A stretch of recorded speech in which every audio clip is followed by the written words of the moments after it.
Alright, I'm gonna do a quick explanation of what I think all these mean. Um, I think there's a story in here. So it starts with being strong, so only the strong survive, right? It's like Darwin's. It's like kind of like a Darwin theory. Okay, so the strong survive. It has to do with you find all this. So that's a megaton, right? All the strong people live in megaton, around a nuclear bomb. So the strong survive. You find this in megaton. I'm in megaton right now, checking it out, getting it done, and then let's see here. So what happened is we start with perception. So people started making their own governments and stuff like Dave, right? He made a republic. So that kind of broke the bank and everything. So that's how come we ended up having to go into the vaults. And they started creating vaults and started getting us scared about the end of the world. Is because people like Dave started making their own government, got people like the banks scared, so they created vaults. And then got like endurance, so the bombs drop vaults. We got death claws, so we get this at the death claw sanctuary. From death claws, we started doing research and stuff. You get this at one of the forts that they do research at. A lot of research in there, like you can even activate another nuclear explosion where death claws came from. And then, but from there, research, science, how we are nowadays. And then we ended up with ghouls.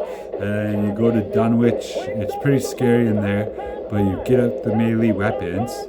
And then from there, I think that like disease and everything kind of started taking over our animals, which gave us, unfortunately, like Yaguais and all that, That's where you get these from the Yadaguai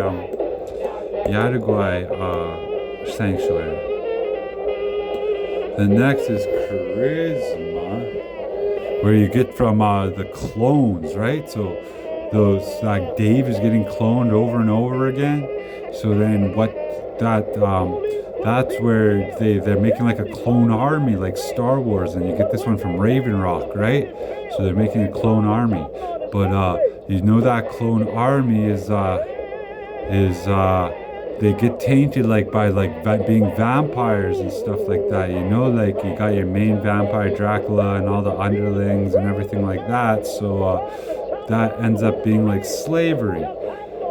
So as much it's back to slavery, with your speech and all that, and that's what you shows up Paradise Falls, widely accepted across the wasteland.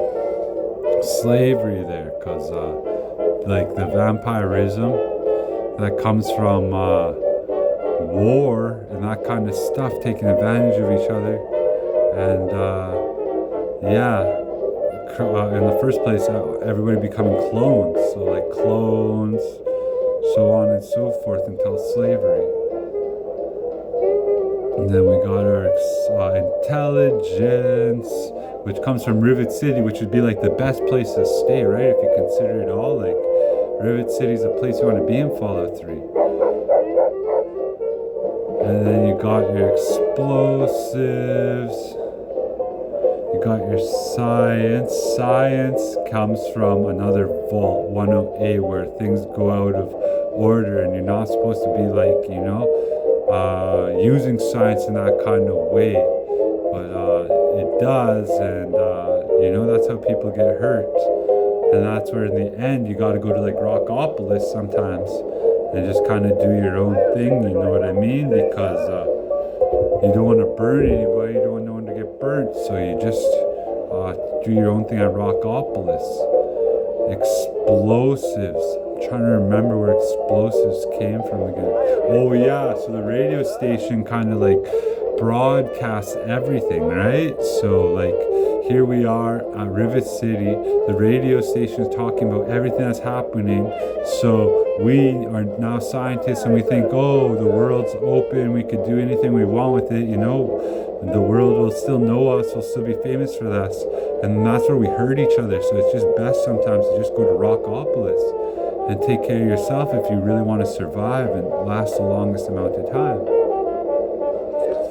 And then this is like, I think, a little bid farewell by Bethesda, is where, you know, they show the junkyard there, and if you have all the proper gear that you collect from across the world, you'd be able to easily navigate that and collect all that stuff and be able to repair it and create and build new things with those things, which you get to see more of in New Vegas, which I'm excited to play pretty soon here. I've gotten all this, now I'm going to play New Vegas, but I just think that's so interesting because you get this one in the Bethesda ruins, and you know, I think Bethesda thinks highly of all this stuff that's left behind, and it shows a lot in the way we have to always collect, and it's just a big collecting game. And in that way, I think it's gonna get together so we can like make our own, because these have courage from a safe distance away. Well, we could have a nice stronghold, you know, like here at the National Guard post. That's where I found this one, the final one at the National Guard post. And this one's so lucky, it's just from